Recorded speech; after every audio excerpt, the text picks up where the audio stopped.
এই মুহূর্তে অবস্থান করছি দিনাজপুরের বিরামপুর উপজেলার সীমান্তবর্তী কাটলা বাজারে। আপনারা দেখতে পাচ্ছেন এখন রাত প্রায় 9টা 24 বাজে। এখন এখানে অনেক শীত।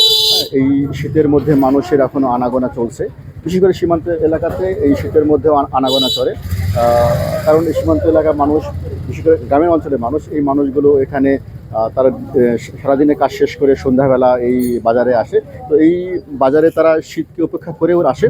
তারপরে দেখতে পাচ্ছেন এখানে এই যে বাজারে, কাটলা বাজারে এখানে ডিমের দোকান আছে।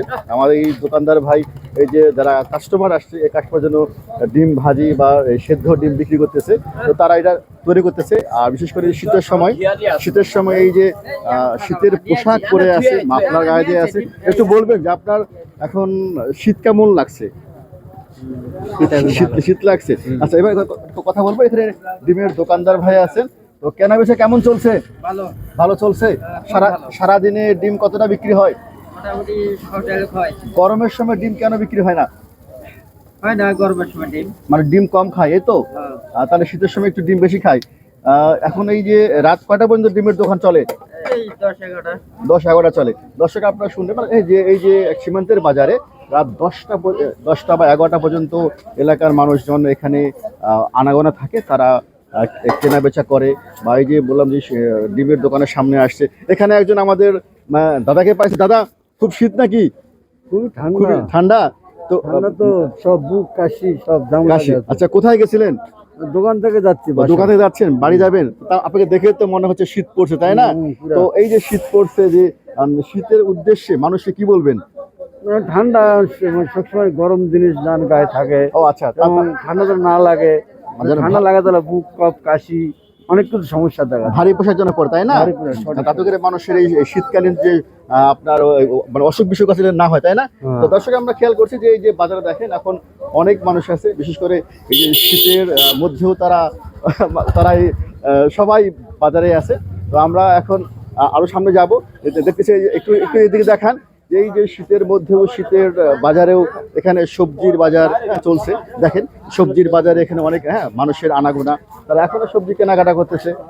পথচারীরা যারা যাচ্ছে, যাওয়ার পথে হয়তো বাড়ি ফেরার পথে তারা এই সবজি কিনে নিয়ে বাড়ি যাবে। হয়তো শেষ সময় এসেও বাড়ি থেকে ফোন আসবে যে ভাই, যে আমার জন্য এই বাজার থেকে কিছু কিনে আনো। বা তার বউ তার হয়তো স্বামীকে বলবে আসার সময় একটু শাক কিনে আনো। এই যে শাক আছে, লাউ আছে। এই সীমান্ত এলাকার মানুষ এই যে এখানে দামি লাউ কত করে? 20 টাকা।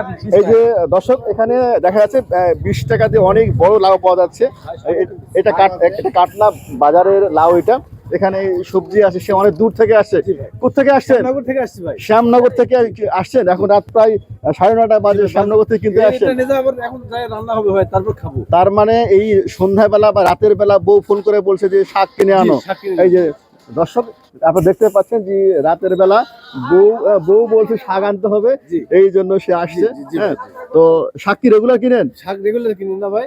আচ্ছা দোকানদার ভাই, এখন এই যে বাজারে রাতের বেলা শাক বিক্রি হচ্ছে, রাতের বেলা এই শাক মানে বেচা বিক্রি কেমন হয়? আলহামদুলিল্লাহ ভালো হয়। বাজারে ভালোই মোটামুটি হয়।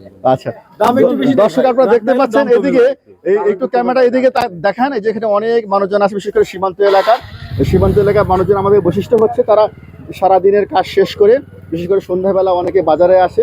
দিন শেষে তারা এই বাজার করে, এবং বাজার করে তারা আবার রাতের বেলা, গভীর রাতে, অনেক সময় কি রাত 10টা বা 11টার সময় তারা বাড়িতে ফিরে। তো দেখা যাচ্ছে এখানে গ্যাঞ্জাম বেশি। দর্শক, আমরা এবারে একটু আরেক দিকে যাব। এখানে একবারে বিরামপুরের কাটলা ইউনিয়নের সীমান্তবর্তী দক্ষিণ দামোদরপুর গ্রামের আমাদের একজন বাসিন্দা ভাই আছেন। এখানে উনি আসছেন অনেক দূর থেকে।